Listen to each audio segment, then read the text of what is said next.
एक गांव में एक नंदिनी नाम की लड़की रहा करती थी। नंदिनी अपने ही बगीचे में बैठ के अपने दोस्त अवशेष से बात किया करती थी। उसका दोस्त कोई इंसान नहीं, एक सांप था। बचपन से ही नंदिनी और अवशेष बहुत अच्छे दोस्त थे। नंदिनी को अवशेष से डर नहीं लगता था और जिस दिन नंदिनी अवशेष से बात ना करे उसका दिन भी नहीं निकलता था। और वही हाल अवशेष का भी था। जिस दिन नंदिनी बगीचे में नहीं आती थी वो आके नंदिनी का इंतज़ार करता था। फिर एक दिन नंदिनी की माँ रेखा अपनी बेटी नंदिनी की शादी एक ऊंचे खानदान में तय कर देती है। लड़के का नाम मोहित था। मोहित नंदिनी को बहुत पसंद करता था और नंदिनी भी मोहित को पसंद करने लगी थी। जिस तरह हर माँ को लगता है कि उसकी बेटी की शादी में कोई कमी ना हो, उसी तरह नंदिनी की माँ रेखा को भी यही लग रहा था कि मेरी बेटी की शादी में कोई कमी ना हो। और इसीलिए पैसे गहने वो जुटा जुटा के अपने बेटी के लिए रखने लगती है और फिर अपनी बेटी से कहती हैं, नंदिनी बेटा, तुम्हारे लहंगे का क्या हुआ? अरे शादी तो एकदम नज़दीक आ गई है और तुम्हारा लहंगा अभी सिला ही नहीं गया। गई थी कि नहीं दर्जी के पास? देखो शादी के दिन ऐसा ना हो कि तुम्हारा लहंगा ही ना बना हो। जल्दी जल्दी करके उसको बनवा लो बेटा। अरे माँ, तो बिल्कुल टेंशन ना ले, मैं गई थी दर्जी अंकल के पास, वो सिल देंगे। बोले हैं कि शादी से पहले ही मैं बना दूंगा, तो बना के लाएंगे। अरे यशेष, मैं तो तुम्हें बताना ही भूल गई, मेरी शादी फिक्स हो गई है, अगले मंथ ही है, तुम ज़रूर आना। हाँ। ये क्या कह रही हो नंदिनी, तुम्हारी शादी फिक्स हो गई?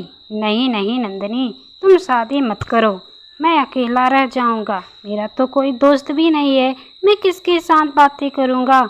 नहीं नंदिनी, तुम शादी नहीं कर सकती। अवशेष के लाख मना करने के बाद भी नंदिनी शादी से इनकार नहीं कर सकी। अवशेष को अब नंदिनी को देख के गुस्सा आने लगा था, क्योंकि नंदिनी अब ज़्यादातर अपने होने वाले पति मोहित से बात करती थी। वो अवशेष से बहुत कम बातें करने लगी थी। इसी तरह दिन निकलने लगे। शादी को अब सिर्फ 2 दिन रह गए थे। नंदिनी की माँ रेखा वो आके अलमारी चेक करती हैं कि उसका रखा हुआ ज्वेलरी अपनी जगह पे है कि नहीं। लेकिन ये क्या, ज्वेलरी भी गायब है और उनका निगाह फिर लहंगे पे जाता है, जो उनकी बेटी का फेवरेट लहंगा था, वो भी अपनी जगह पर दिखाई नहीं देता। रेखा घबरा जाती हैं कि अब शादी के दिन क्या होगा। बेटा नंदिनी, हमारे घर में तो चोरी हो गई। पता है, जो मैं गहने तुम्हारे लिए रखी थी, जो मैं पैसे तुम्हारे शादी में खर्च करने के लिए रखी थी, सब गायब है बेटा। न जाने कौन चुरा ले गया, और तुम्हारा लहंगा वो भी। माँ, ये आप क्या कह रही हो? सच में हमारे घर में चोरी हो गया? ये भगवान, मेरा वो प्यारा सा लहंगा। बेटा मुझे तो बहुत डर लग रहा है, 2 ही दिन सिर्फ शादी है और लहंगा गहना सब चोरी हो गया। हम समाज को क्या मुंह दिखाएंगे, हम क्या लोगों से कहेंगे। अपनी माँ को इतने टेंशन में देख करके नंदिनी रोने लग जाती है कि सच में उसकी शादी कैसे होगी। और तभी वहाँ पर उसका दोस्त अवशेष आ जाता है। अवशेष उसकी मदद करने के लिए बोलता है, जिसे सुनकर के नंदिनी और रेखा को एक उम्मीद जागती है। सच में अवशेष, क्या तुम हमारी मदद करने के लिए आए हो? सच में अवशेष बेटा, क्या तुम हम लोग की मदद करने के लिए आए हो? अगर सच में तुम हमारी मदद कर दिए ना, तो हम तुम्हारा एहसान ज़िंदगी भर नहीं भूलेंगे और हमारी इज्जत भी बच जाएगी। तभी अवशेष एक जादुई छड़ी नंदिनी के हाथ में देता है। नंदिनी, इस जादुई छड़ी को तुम कब मत समझना। इस जादुई छड़ी के इस्तेमाल करके तुम वो सारी चीज़ें पा सकती हो जिसका तुम्हें ज़रूरत है। लेकिन हाँ, इस जादुई छड़ी की इस्तेमाल तुम तभी कर सकती हो जब तुम मेरी मदद करोगी। नंदिनी, मेरी माँ को काली पहाड़ी पर एक सपेरा ले गया है। मेरी माँ को सिर्फ तुम ही बचा सकती हो, क्योंकि उस काली पहाड़ी पर सिर्फ और सिर्फ इंसान जा सकते हैं, सांप नहीं। अवशेष, जब तुम मेरी मदद कर सकते हो तो मैं तुम्हारी माँ को बचाने में क्यों नहीं मदद कर सकती? इतना बोल करके नंदिनी काली पहाड़ी पहुंच जाती है अवशेष की माँ को ढूंढने, लेकिन वहाँ तो एक चिड़िया भी नहीं दिखाई देती। अवशेष की माँ की तो बात ही छोड़ो, नंदिनी इधर उधर घूम टहल के अवशेष की माँ को ढूंढने लगती है, लेकिन अवशेष की माँ कहीं भी नहीं मिलती। तभी वहाँ पर अचानक उसे अवशेष ही दिख जाता है। अवशेष को देखते ही नंदिनी चौंक जाती है, फिर कहती है, अरे अवशेष तुम यहाँ? तुम तो बोल रहे थे तुम यहाँ नहीं आ सकते, तुम मुझसे झूठ बोले, आखिर क्यों? हाँ नंदिनी, मैं तुमसे झूठ बोला। तुम्हारी शादी मेरे साथ हो चुकी थी। मैं तुम्हारी शादी और किसी के साथ कैसे होने दे सकता हूँ? तुम मेरी पत्नी हो, अगले जन्म में तुम नागिन थी।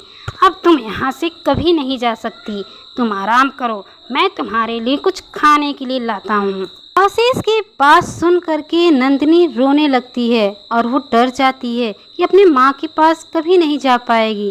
तभी वहाँ अवशेष की माँ आ जाती है। नंदिनी को वो चुप कराती है। नंदिनी अवशेष की माँ को देखती है, फिर कहती है, आप अवशेष की माँ हो ना?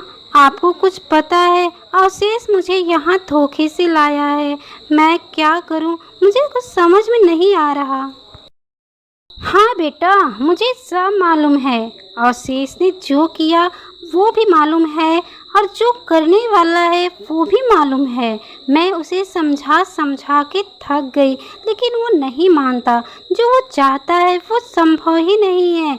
तुम अगले जन्म में उसकी पत्नी थी, लेकिन इस जन्म में मनुष्य योनि में तुम्हारा जीवन हुआ है। लेकिन मैं क्या करूं, वो समझता ही नहीं है। तुम बेटा मेरी बात मानो और मैं तुम्हें एक मंत्र बताती हूँ, तुम उस मंत्र को बोलो। जैसे ही उस मंत्र को बोलोगी तुम अपने घर पहुँच जाओगी और वहाँ पहुँचते ही तुम अपने पति मोहित से शादी कर लेना और इस जादुई छड़ी को जला देना। फिर दोबारा अवशेष तुम्हारे पीछे कभी नहीं आ पाएगा। ध्यान रखना बेटा, इस जादुई छड़ी को शादी होते ही जला देना। रही बात अवशेष की, तो मैं उसकी माँ हूँ, किसी न किसी तरह से समझा लूँगी।